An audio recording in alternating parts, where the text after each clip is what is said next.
Doctor circle, ওদের সর্দার মিসাফও পাল্টা আঘাত হানতে শুরু করেছে। টেবুলা গ্রহটা সম্পর্কে কিছু তথ্য আবিষ্কার করতে পারলেন? ওই লোকটা মানে প্রাণীটা অদ্ভুত, মিস্টেরিয়াস, ভেরি স্ট্রেঞ্জ ক্যারেক্টার।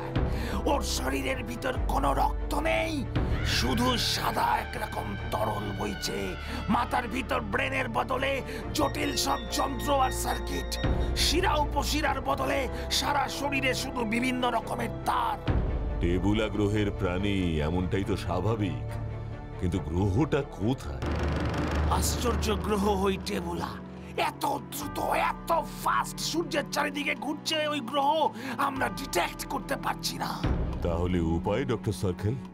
হয় এই মিরাকেলকে ছেড়ে ওর কাঁধে চেপে, নয়তো ওই গ্রহের গতির সাথে পাল্লা দিতে পারে এমন কোন জানে চেপে ওই গ্রহে আমাদের যেতে হবে। পৃথিবী একবার সূর্যকে প্রদক্ষিণ করতে সময় নেয় 365 দিন, আর ওই টেবুলা গ্রহ সূর্যকে প্রদক্ষিণ করছে 1 সেকেন্ডের 1000 ভাগের 1 ভাগেরও কম সময়ে। বুঝতে পারছো তাহলে? এ যে ভয়ানক ব্যাপার। কাল রাতের ঘটনাটা তো জানেন নিশ্চয়ই। জানি মানে? ওই উল্কা নিয়ে আমরা বিস্তর গবেষণা করেছি বাতিল বাবু। আমি হলফ করে বলতে পারি কাল রাতে কোনো উল্কাপাত হয়নি। জানি এল-10 সতর্ক বার্তা ছুড়েছে, হয়তো মিরাকেলকে ছেড়ে দেওয়ার বার্তা দিচ্ছে আমাদের। না বাটুল বাবু, ওকে ছাড়া চলবে না।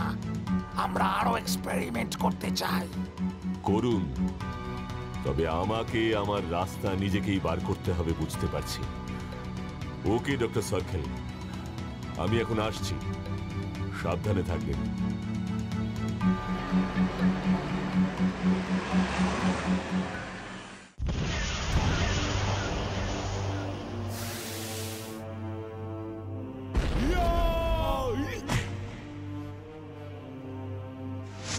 ডক্টর!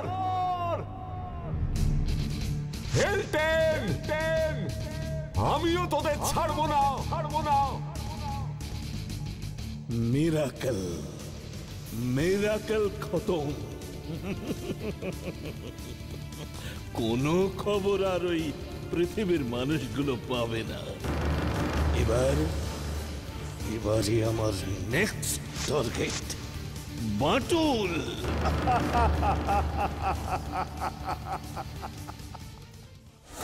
হ্যাঁ দারোগা বাবু, হ্যাঁ বলছি পুরো শহরে সতর্কবার্তা ঘোষণা করুন। সম্ভব হলে আজ রাতের আগেই শহর থেকে বাইরে কিছুদিনের জন্য সবাই যেন চলে যায়। হ্যাঁ, আর তা না হলে বাইরে যেন কেউ না বের হয়। হ্যাঁ হ্যাঁ, আপনিও যা বলছি তাই করুন, আমি পরে সব জানাচ্ছি। ও বাটুলদা, মিরাকেলের বদলা কিন্তু এল-10 গ্রুপ এবার ভয়ঙ্কর ভাবে নেবে গো। মিরাকেল খতম, ওরা অ্যাটাক স্টার্ট করেছে। ওদের গ্রহ টেবুলা, ওই গ্রহটাই হবে এখন আমার মূল লক্ষ্য। লক্ষ্যে এখন স্থির থাকতে হবে আমাদের, তাই না বাটুলদা? Rocket attack. টেবুলা গ্রহ থেকে রকেট অ্যাটাক করছে এল-10।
নড়ে গেছে গো বাটুলদা।